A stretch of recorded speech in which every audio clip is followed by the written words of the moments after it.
Good afternoon and welcome to Awaken the World. My name is Garhen, and this afternoon we're going to be talking about drama and how the ego loves to make drama. You know, the ego literally produces drama anytime it feels threatened, okay? And this happens all the time. It must be not lost on us that the primary definition of drama in the dictionary is indeed a play put on for radio, TV, theater. In this case, it's more of an interstellar audience that we're putting on our drama for. But it certainly is just that. It is a play. So we'll add that additional stage and we'll call it the stage of life, okay? And this is where we play out our dramas. It was once said that we should never sweat the small stuff because it's all ultimately small stuff. And you'd think we'd understand that considering our place in this universe. I mean, when we look closely, we're a little tiny dot on an arm of a galaxy that's 100,000 light years across. Now, let me try and quantify that distance for you, okay?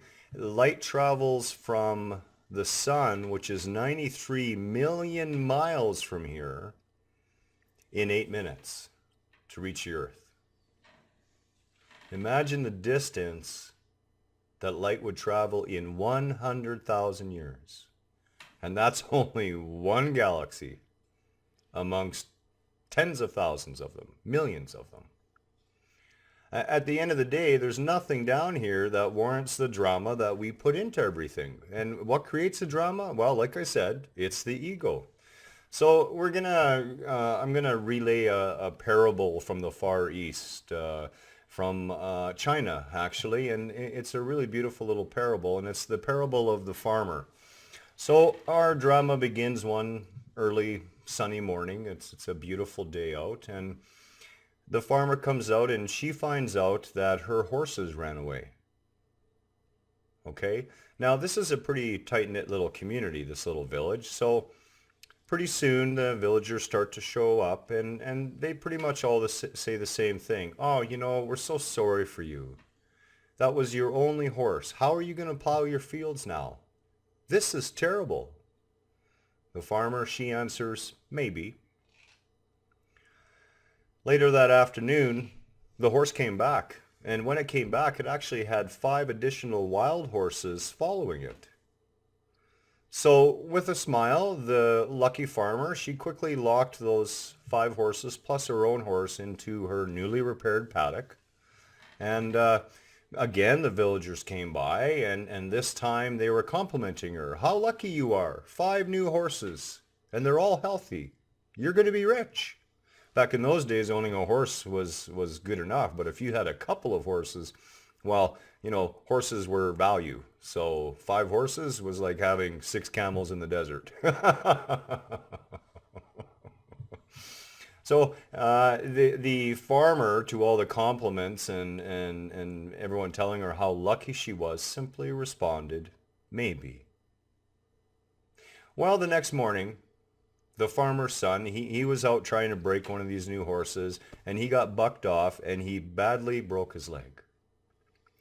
And, by the time the doctor got there and the leg was set, most of the villagers had come by again. And it was the same routine when the horse had first ran away.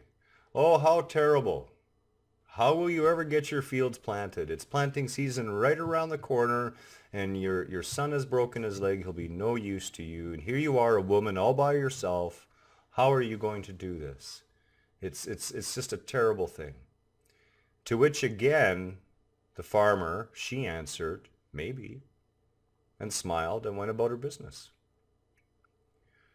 Well, sure enough, the very next day, the army came to town conscripting on its way for its spring campaigns. And every able-bodied young man was taken to fight, except the farmer's son with his freshly broken leg.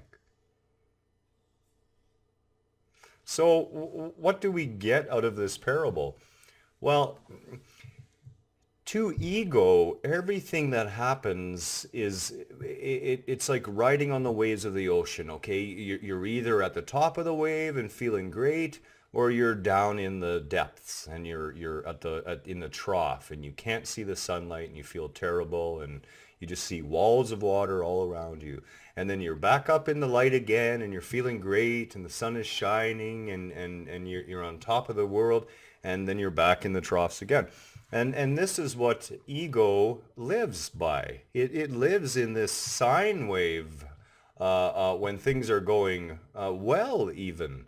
And when things get rocky, of course, that becomes a very sharp experience for the ego, and the ego experiences all the ups and all the downs and creates this huge drama around it. And we watch this drama being played out in media and by politicians and I mean, it's everywhere. And quite frankly, it's ridiculous. It's a crazy way to live. As the farmer illustrated, she was clearly an enlightened farmer. Okay? She was working in harmony with the land, and she knew enough that no matter what came, it simply was. And from that place of accepting the isness of what is, of accepting what is right now present, because of course it's insanity, sheer lunacy, to not accept what's already physically manifest. It's already here. It's there. There's nothing you can do about it. It exists. As far as things exist in this physical realm. Okay? So this is exactly what the farmer is trying to illustrate to us. In every situation in her existence, every conceivable up for the ego or down for the ego, every over-dramatized isness of each situation, she stays calm. She is neither overly happy when the horse comes back. Never mind the fact that it came back bringing more horses. Neither is she overly upset when her son breaks his leg. Now, a lot of people would say, well, you don't feel when you do that. You're becoming cold inside. And the term I use for it is spiritual indifference. And indifference sounds like a negative term, but in this connotation, it's really not. What we're talking about is being indifferent to the vagaries of ego, to the ego's attempts to dramatize everything and overblow everything that we do and experience way out of proportion. This is what it means to have spiritual indifference.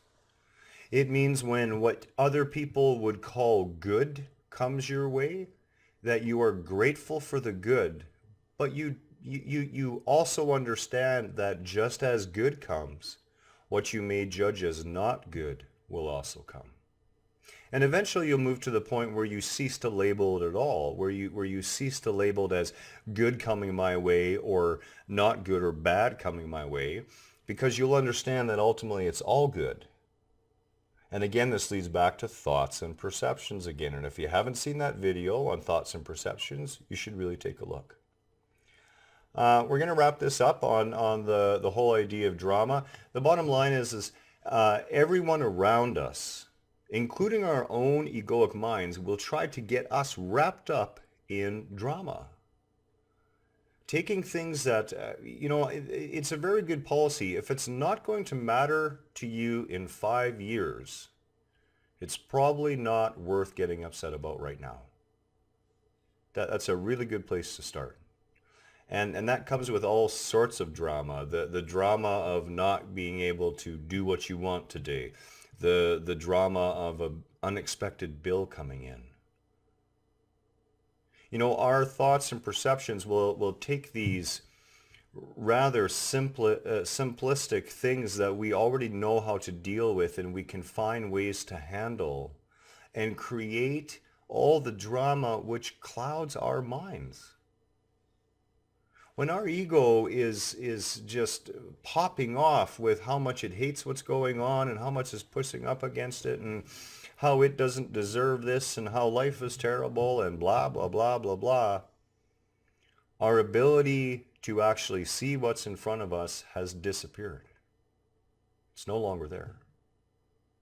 With a clear mind, any situation we run into, the answer is obvious. The answer becomes clear. You know, I forget who said it. It may have been Albert Einstein. I may be wrong on this, but it's very true. To the clouded, confused mind, it never knows what to do. There's 1,000 possibilities, 1,000 different directions to take. But to the clear mind, there's only one natural decision to make. This is the place that we want to come in and come to. And one of the ways we can do that is to start to recognize drama in our lives and no longer participate in that drama. That drama is an ego builder. It builds up and reinforces ego. And if we continue to buy into it, we end up with stronger and stronger ego attachments. This has been Garhen. Have a wonderful day today, and we'll talk again to you soon. Namaste.